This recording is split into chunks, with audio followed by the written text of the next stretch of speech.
Greetings. My name, Masachaba Baloyi. I'm the CEO and founder of IndiePath Human Capital. We are your guide to building and sustaining a high-performance culture. Welcome to the Moments of Impact.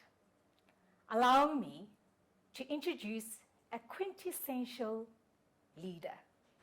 Truly, Dr. Reuel Khoza is honorable. Currently, he's the Chancellor at the University of KwaZulu-Natal, Chairman, Zana Investments, Discovery Bank, and Assupol Insurance. He's a farmer, a gentleman, husband, father, but most importantly, he's an author. Thank you so much, Dr. Reuel, for joining us. Thank you very much, Ms. Chava, for inviting me. What an honor it is to be in your midst. An even greater honor to me. Oh, wow. I told you he's a gentleman. Allow me to borrow from you. Leadership is a universal calling. It is a feature of politics, business, civil society, and family matters. It is everywhere, and it involves everyone. Cabinets, boards, foundations, all need leaders. People need leaders. Those who are men and women who lead successfully are coordinators rather than controllers. Their moral stature arises from dedication to our cause. We admire them, not because they are powerful. They are powerful because we make them so. They are admirable when they provide clear vision and positive direction. They are leaders, most of all, when they strike out in a new direction that even their followers could not have anticipated. Because the foundation of mutual trust is there, the followers will most likely endorse the initiative. We should never forget that leadership represents in a meeting of the spirit between those who yearn for change and those in a position to bring it about. That's read from Attuned Leadership, authored by Dr. Reuel Khoza. Do you still share similar sentiments? Very much so. I mean, those are the driving forces from where I sit. I could add to that true and genuine, authentic leadership has a sense of destiny. It is from that sense of destiny that they derive what some would call a destination, a personal destination, and a destination for those that they purport to lead. That destination in modern parlance is described as a vision. So to have a sense of destiny fully articulated, you got to answer the question, what am I essentially about? And it's a question that you don't want to answer when you are lying on your deathbed and ask it, and sort of ask it in the past tense. What was it all about? It must be, what am I about? What is it all about? And as it is said there, if you're a true, authentic leader and people have come to believe in you, you can actually stride ahead in a given direction and say, let's go in this direction. Your followership won't ask questions, they'll ask questions on the way. And that's what was evident in Nelson Mandela's leadership. But unfortunately, a great deal of the leaders that we have now, if they said, let's go, you would actually ask the question, why? For some of them, in fact, it would be worse. If they said, let's go in this direction, and you went in the opposite direction, you know you will be right. That is very true, very loud, our current leadership is muted. What do you consider to be the makings of a good leader? I think essentially a good leader must first and foremost have wished to step onto that leadership position consciously, but understood that leadership is not something that you do incidentally or accidentally. It is something that you prepare for. And very, very unfortunately, most of our current leadership, both here and elsewhere in the world, actually step onto the leadership plate essentially for self-aggrandizement, to ululate for themselves. They do things that are fairly mediocre, things that don't amount to much, and applaud themselves, and you can almost hear the self-applause. Now, leadership is about passion, granted, but genuine leaders are as passionate as they are compassionate. The compassion bit has a lot more to do with caring for others, significant and insignificant. Humans are significant regardless of their standing. And genuine leadership cares for the lowliest and the most highly placed, and is essentially selfless. It is not about me, myself, and I. It is about those that you purport to lead. You have been a catalyst to many. I'm yet to read about Black professional excellence post-1994, where you are not mentioned. You've been a sponsor to many, you've empowered many, you've mentored many, you've aided transformation. What attributes did you look for in those that you've sponsored? I guess there are a few attributes that one would look for. Essentially, those that I've tried to sponsor have evidenced the desire to make a difference, a positive difference. And if that is evident, I will actually look around for what support I can actually provide. You can aid institutions, you can aid individuals, you can aid organizations. In one particular instance, I tried to aid an institution, i.e. help build a school that will be imbued with the kinds of values that I believe should imbue good education. And happily, the school, in a very short space of time, produced matriculants that had sterling performance in the Mpumalanga province, which is the province of my birth. And 2 of the matriculants from that particular school are now actuaries, from the bush as it were. The first student to actually qualify that way had an aggregate of 94%. Oh, wow. As he completed his matric, and was in the top 5 in the country. Black and white, public and private schools combined. And now he works for Discovery, the holding company, in the office of Adrian Gore. So there is a sense in which the kids who evidence what it takes to grow, what it takes to actually have the talent unfold, as evidenced in that desire, but also in diligence. Right from the beginning, they must be dedicated to hard work.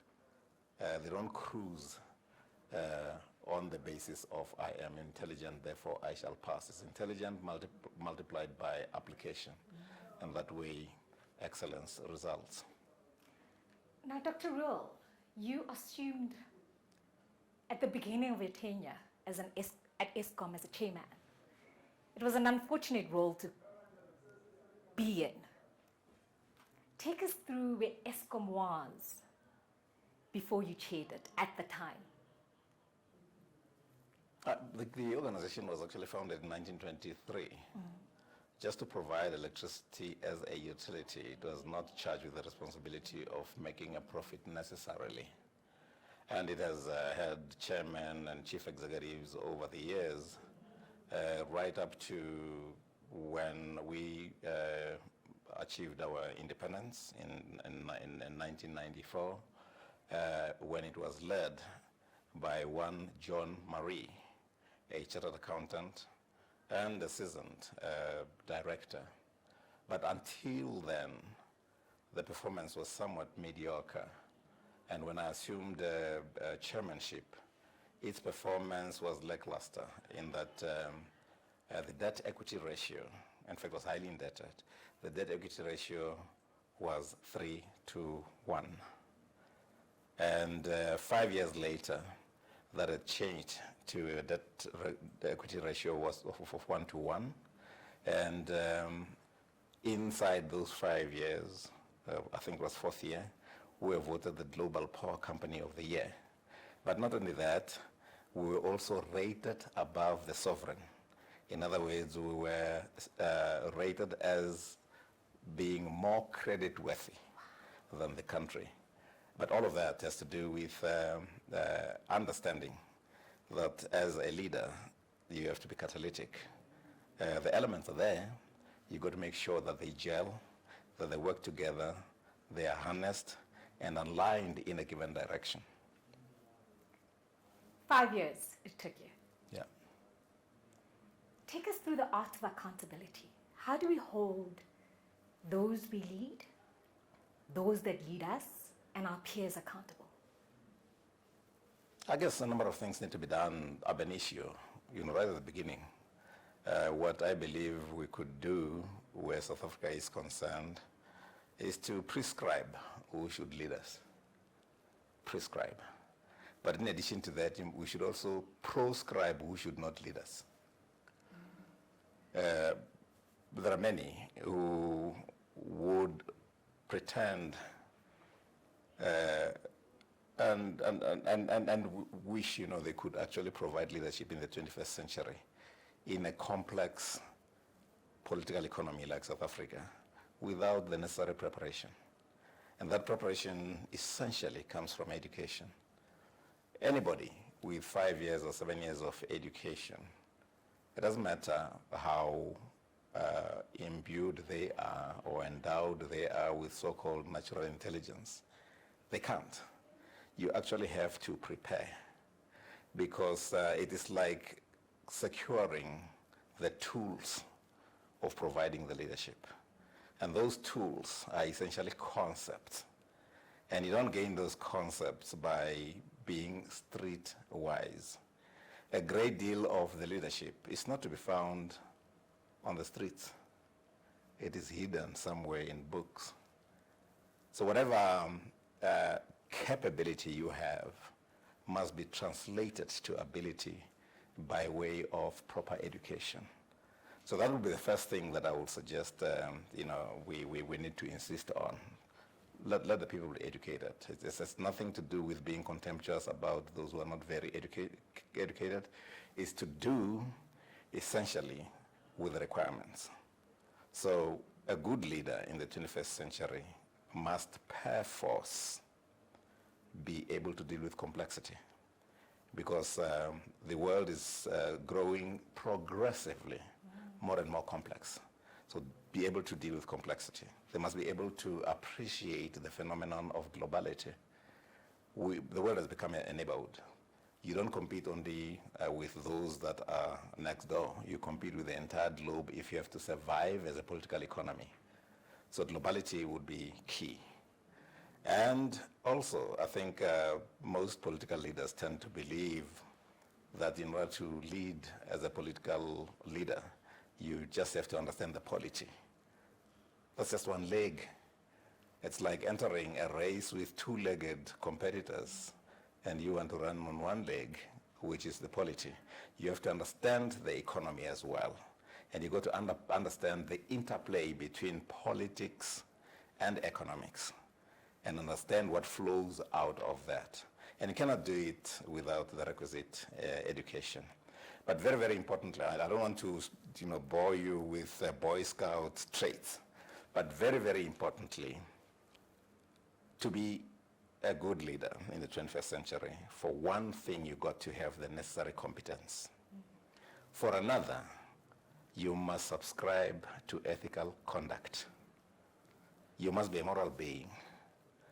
If you take away those two, and they're not present in anyone who has pretensions for leadership, they should actually just give way and allow those that are actually prepared that way, have the necessary competence, and subscribe to ethical behavior, ethical conduct. From there, the other requirements of leadership come to the fore.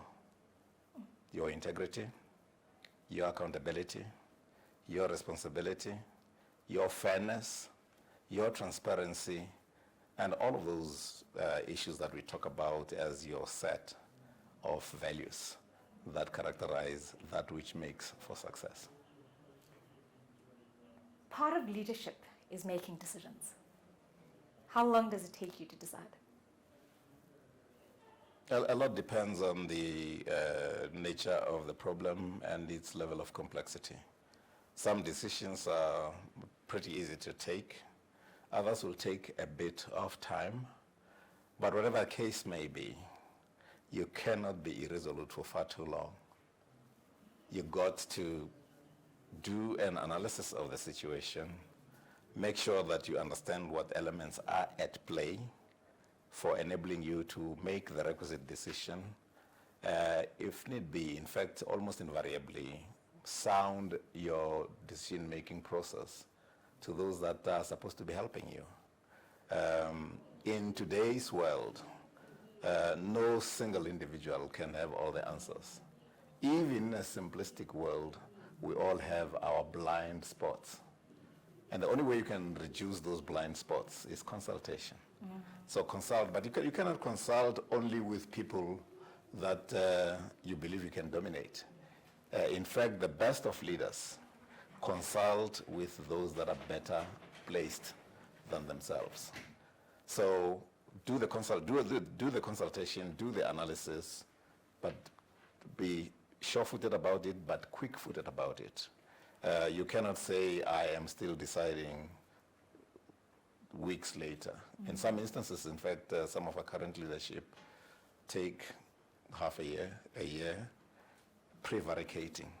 You cannot prevaricate for long. We're living in a fast-moving world, yes, and you have to be agile, even with your decision-making, but make sure that you touch all bases. Let's go back to a moment in your career that was most impactful. Do you remember? I don't know. I've had several. The most impactful was when I was very, very young. For some strange reason, the Department of Psychology at the University of Limpopo, now University of Limpopo, it was University of the North, Cheflop, appointed me as a junior lecturer. That was momentous, and that was way back in 1974. And I took trouble to prepare whenever I went to teach. Unlike most of the teachers of the time who tended to come into the class and just read you a textbook, I would consult, make sure that I understand the subject matter, and go into class. Without much ado, the students got to relate a lot more to my mode of teaching, because I would go there for 40 minutes, 30 minutes of which I would be lecturing, if you like, and I would leave 10 to 15 minutes for questions. When in fact most of the lecturers at the time, in fact, loathed being questioned because they were ill-prepared more often than not. So that was a huge moment in my career. And then I joined Unilever in 1974, somewhat ill-prepared because I only had a BA honors in psychology. And most of those that were employed by me, alongside me, had a BCom honors, a Bachelor of Business Science, very, very pertinent and germane to the challenge at hand. So I had to do a lot of reading just to catch up and acquire the necessary concept so I can relate to my peers. So that was very, very significant, that 6 to 12 months of exposure at Unilever. And Unilever is sort of the university of life, as it were, in terms of practical exposure. So I'll say that was quite significant. But another moment that I would cherish is being given an opportunity to study abroad. Oh, wow. After I had accumulated a little bit. For 4 years I worked for Unilever and got a scholarship to study in the UK. That meant a lot. When I came back, I was a lot more confident, even strident, to the displeasure of the white establishment of the time. And if any white boss was unclear, I made it clear that they were unclear. Oh, wow. Working with Nelson Mandela? Well, that has been an absolute joy. I've had a few people that are iconic, that I respect immensely. Nelson Mandela, undoubtedly, but outside of him, in terms of stature and iconic position, was Walter Sisulu.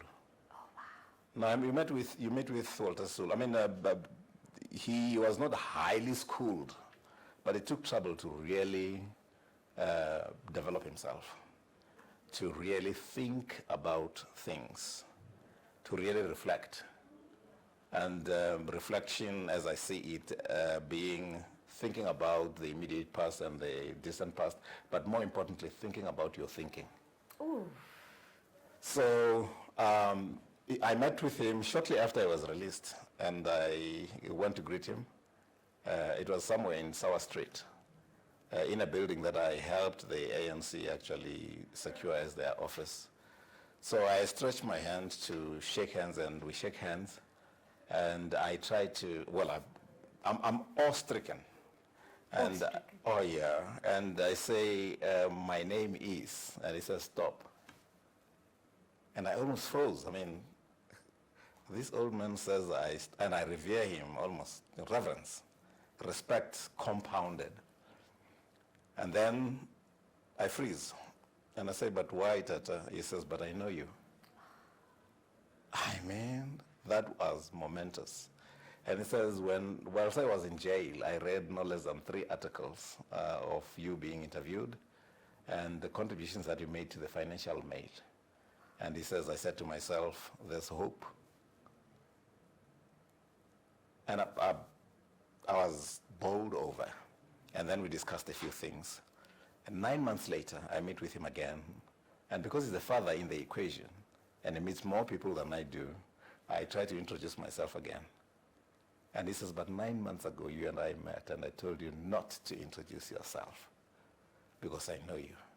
And I apologized, and then we engaged in some chat. And then from that, I came up with a dictum about humility. Yeah. That if there is a kingdom, if there is a kingdom of leadership or a place of leadership, into which you have to go through a gate. Standing at that gate will not be the angel Gabriel, but the angel humility. Oh, wow. So the old man taught me humility, ultimate. But Nelson Mandela, many people claim him. I'm not going to say much about him, but I tell you, if you're talking about leadership with gravitas, leadership with a presence, leadership that cares, leadership with a vision, leadership with the persuasiveness that if you said, let's go in this direction, you won't ask too many questions, you'll follow and ask the questions on the way. That was Nelson Mandela. He has a way of getting people to do things. As chairman, I was engaged in electrification. And he wanted me to electrify, or he wanted us as Eskom to electrify Richmond, where people were killing each other and people were dying in mounting numbers. And he talks to me on a Sunday afternoon. Instead of saying, Reuel, I expect you to be electrifying Richmond because people are dying, people are killing each other there. I would like for you to start tomorrow. He says, we have a problem in Richmond. Do you think you can help us solve it? And I said, what would you like to have done? He says, I'd like to have that town, that little town electrified because people kill one another under cover of darkness. So if you illuminate that, literally and figuratively, the death toll will drop. And I said, but Tata, we are actually on our way to go and electrify that in a fortnight's time. He doesn't say, I'd like for you to go and do it tomorrow. He says, I would appreciate it if you could do it sooner. That's leadership. Leading is not lording over people, but influencing them in a manner that inspires them to do things happily, diligently, and in a manner that is dedicated. And that was Nelson Mandela. Now, whether or not we currently have any caliber of leadership akin to that, I leave it to you because you deal with research. I don't research anything. I just turned my avocados and export them. That's simple. Wow. It's the diction for me. It's the choice of words. It's the eloquence. What a moment of impact. You have words. I've read 3 of Dr. Reuel's books. Let Africa Lead, The Africa in My Dream, and I Tuned Leadership. And every time I turn a page, I need a dictionary. It's clear that you read a lot. What are you currently reading? I'll devour just about any book written by Gary Hamel. So I'm reading one about leading the revolution. Currently, it was published a little while ago. I had just not finished it. And I'm also currently reading one written by Barbara Kellerman, titled Bad Leadership. Because in order for you to understand good leadership, you got to know something about bad leadership. And she has done wonderful work. She's a professor at Harvard. So those are the ones that I'm reading currently. I also do lots of reference work because I'm currently grappling with putting together 2.5 books. When it's all said and done, what would you want to be remembered for? I leave that to people like Masichaba, to people like Hepinchingila, whose path crossed with mine a number of times, and those that I had the fortune of working with at major corporations like Nedbank, Eskom, amongst others, GlaxoSmithKline, and currently Asupol and Discovery. They are the ones who should make the pronouncement, not me saying, remember me for the following. You can't dictate what it is you have done whilst you are still alive. But as one former president of France put it, if you want to fully appreciate how glorious the day was, wait until sunset. You cannot judge life until after death. Wow. How do you unwind? You mentioned that you know one of my daughters. They force me to unwind. I also have nieces who force me to unwind because otherwise I just keep galloping. So recently, a niece of mine actually paid for a trip for us to go to Vilankulu in Mozambique. She said, if possible, you should even leave your cell phones home.